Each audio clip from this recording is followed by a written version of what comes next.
Children, today I am again with you with a new chapter, Taro's Reward. Children, Taro's Reward is a popular Japanese tale. It involves the story of a son, Taro, who wanted to fulfill the wishes of his father, and for this, Mother Nature rewarded him. How Mother Nature rewarded him and what was the reward? To know this, let's start reading the story.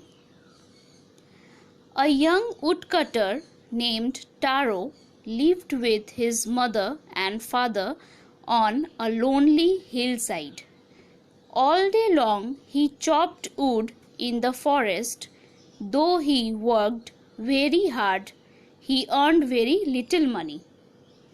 This made him sad, for he was a thoughtful son and wanted to give his old parents everything they needed.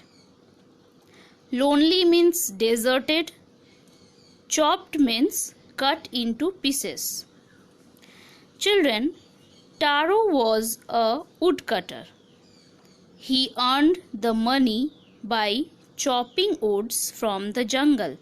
But the money he earned was not sufficient for him and for his parents.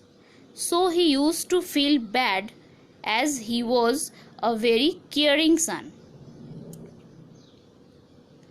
Next.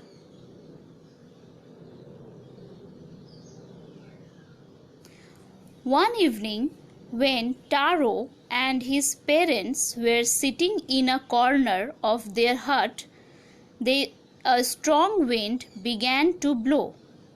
It whistled through the cracks of the hut and everyone felt very cold.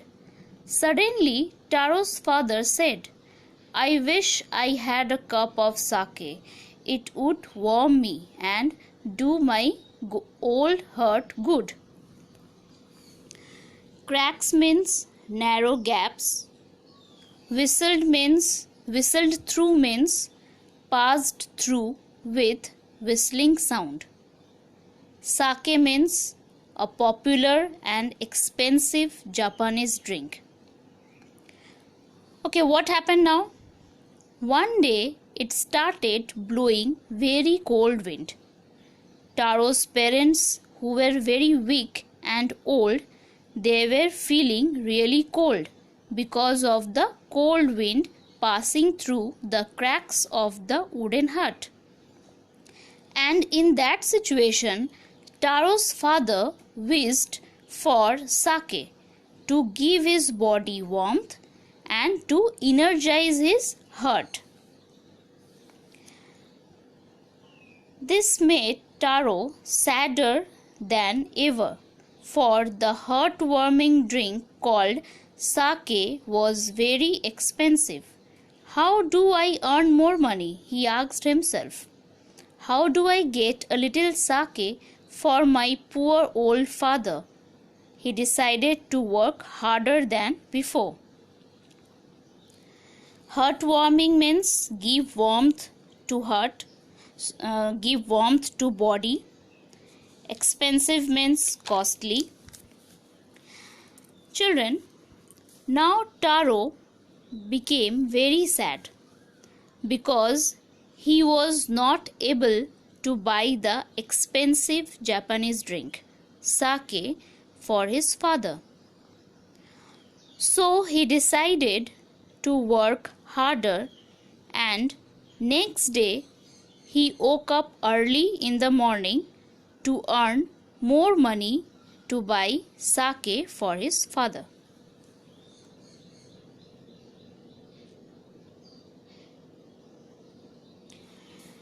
Next morning, Taro jumped out of bed earlier than usual and made his way to the forest. He chopped and cut as the sun climbed, and soon he was so warm that he had to take off his jacket.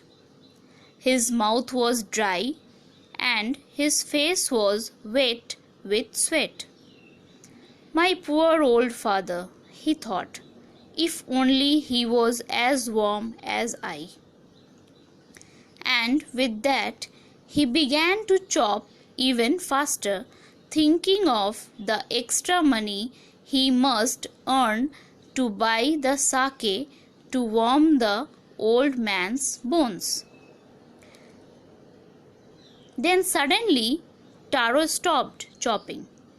What was that sound he heard? Could it possibly be rushing water? Taro could not remember ever seeing or hearing a rushing stream in that part of the forest. He was thirsty. The axe dropped out of his hands and he ran in the direction of the sound.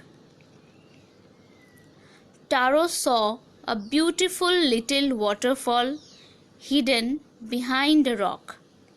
Kneeling at a place where the water flowed quietly, he cupped a little in his hands and put it to his lips.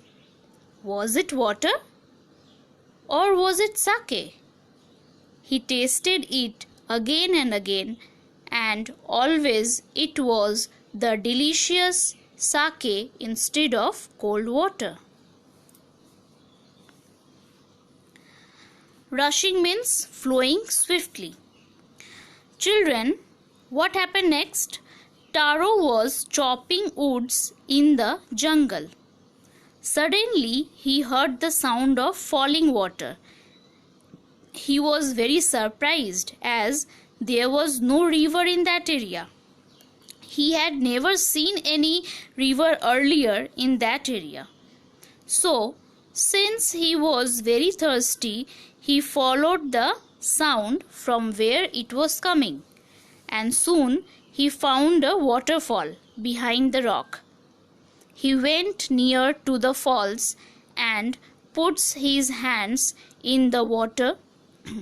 To his surprise, he discovered that water was not simple water, but sake. He became happy and filled some sake in his pitcher.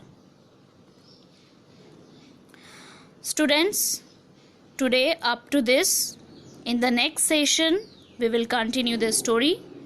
Go through the text properly. Thank you.